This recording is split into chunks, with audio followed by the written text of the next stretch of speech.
Hello, I'm Brian Zhen. I teach investment analysis at St. John's University.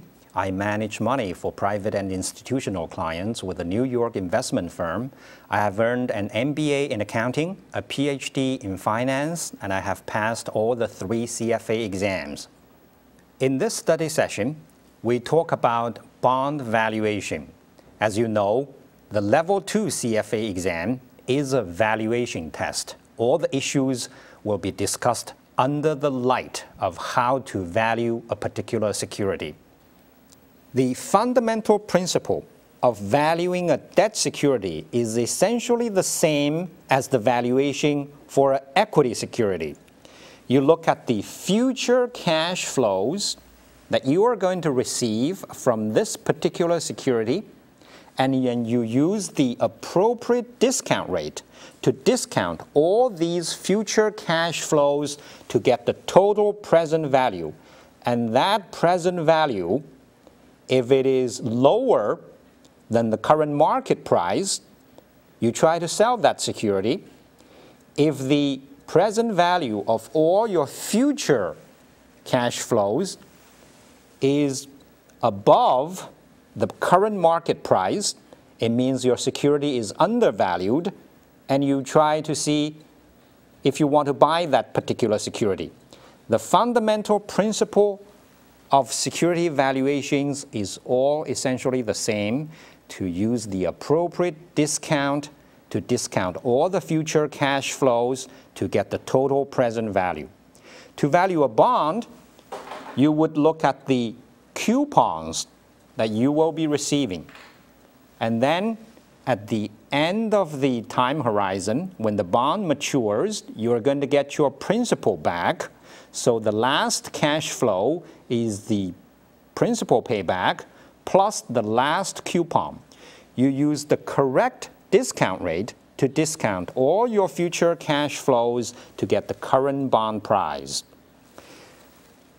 If we take a look at a zero coupon bond, a zero coupon bond doesn't pay any coupon during the years that you have been holding it. It's only at the end of the time horizon. Let's say if it's a 10-year zero coupon bond, at the end of the 10 years, you get your $1,000 back per bond.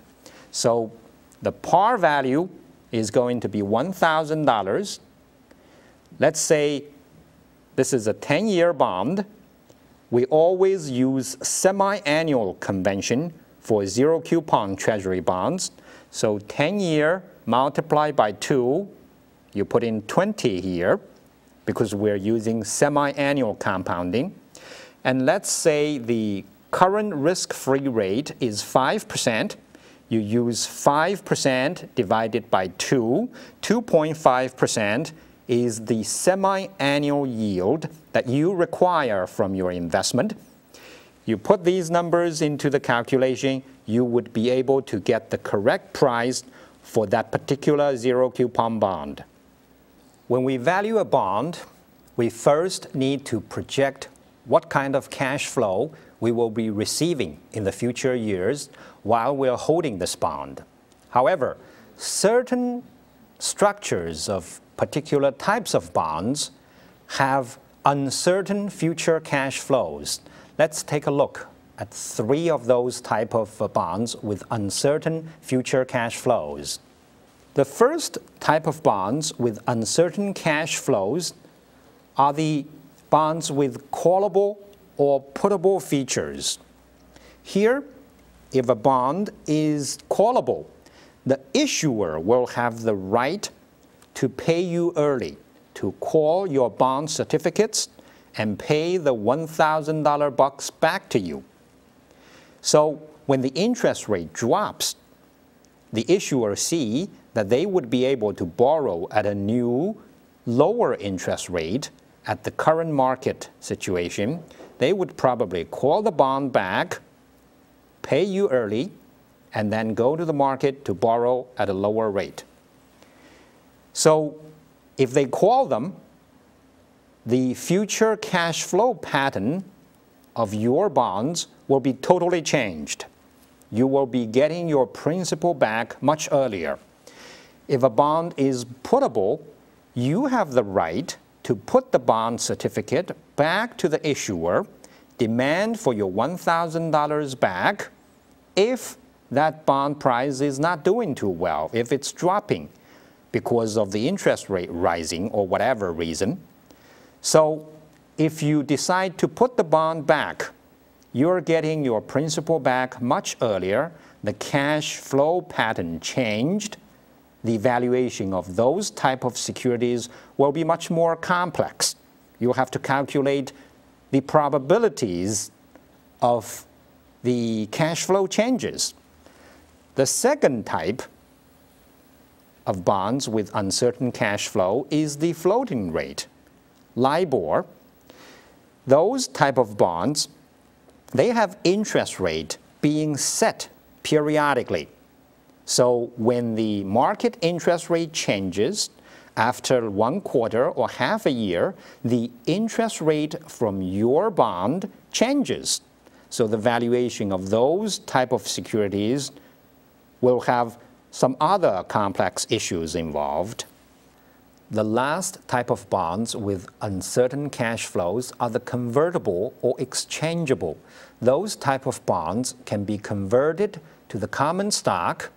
So if the company do very well, the stock shoots up to the sky, and you decide to convert your bonds to the common stock, the cash flow pattern that you will be receiving from that particular convertible bond will be changed, and then a whole set of valuation issues will be dealt with if a bond is convertible. Another key aspect of bond valuation is to use the appropriate discount rate to discount all the coupons and the principal payback that you will be receiving for your bond. The appropriate discount rate to use is the sum of the risk-free rate and a risk premium, usually called a nominal spread. If there's options involved with your bond, it's usually the option-adjusted spread, or sometimes if you are looking at the spread over the entire yield curve, it's called zero volatility spread.